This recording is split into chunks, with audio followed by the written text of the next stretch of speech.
వడ్లతో తట్టెండాలమ్మా అని చెప్తుండేవారు నాయనమ్మ గారు సామెత.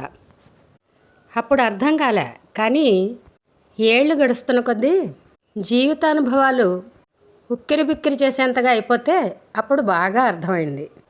ఒకానొక మూమెంట్లో నా లైఫ్లో నన్ను ఓదారుస్తూ నాయనమ్మ గారు చెప్పిన సామెత అది.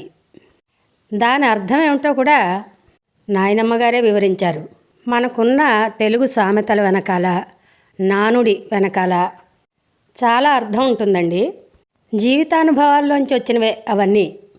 ఇంతకీ ఆ సామెత అర్థం ఏమిటంటే, పూర్వం పొలాల్లో వ్యవసాయదారులు కుప్పనూర్పిళ్ళు అంటారు కదా, ఆ కుప్పనూర్పిళ్ళు అయ్యాక ఆ వడ్లని తట్టల్లోకి ఎత్తి అలా ఉంచేవారట పొలాల్లోనే, వడ్లు ఆరాలని. ఆరాక బహుశా బస్తాల్లోకి ఎత్తాక ఇంటికి తరలించేవారేమో.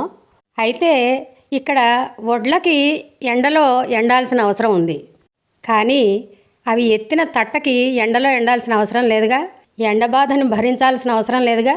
అయినప్పటికీ తట్టలోకి వడ్లు ఎత్తినందుకు వడ్లతో పాటు తట్ట కూడా ఎండక తప్పలే. అలా వచ్చిన సామెతటది. అంటే సంసారంలో వచ్చే ఒడిదుడుకులు, ఆటుపోట్లు మన ప్రమేయం లేకుండా కూడా వస్తాయి కదా ఒక్కొక్కసారి. వాటిని తట్టలాగే ఎదుర్కోక తప్పదు. ఇలాంటి అనుభవాలు ప్రతి వాళ్ళ జీవితంలోనూ ఏ కాలమైనా సరే ఉంటూనే ఉంటాయి కదా. ఈ సామెత ఆధారంగా అప్పుడప్పుడు చిన్న చిన్న విషయాలు చెప్పుకుందాం. ఇవాల్టి విషయం, ఇద్దరం బజార్లో పని ముగించుకున్నాక చేతుల్లో బరువులతో ఆటో కేసి నడిచాను. ఆటో వస్తుందా? వస్తుందమ్మా. అడ్రస్ చెప్పాను. 25 రూపాయలు అవుతుందమ్మా అన్నాడు ఆటో అతను. పర్వాలేదనుకుని ఎక్కబోయాను. అప్పటికే సీరియస్గా ఉన్న చూపులు నా వెనకాల గుచ్చుకుంటున్నాయి, నాకు తెలుస్తూనే ఉంది. 25 ఎందుకు, 15. ఆటో ఎక్కబోతుందాన్ని ఆగిపోయాను. ఆటో అతను వెళ్ళిపోయాడు పడదంటూ. ఉస్సురంటూ నడుస్తూ ఖాళీ ఆటో కనిపించాక మళ్ళీ ఆపాను. అందరూ అలాగే అడిగారు. 3-4 ఆటోలు అంతే అడిగారు. ఎక్కలేకపోయాను. 5వ ఆటోని ఆపాను. అతను అంతే అడిగాడు.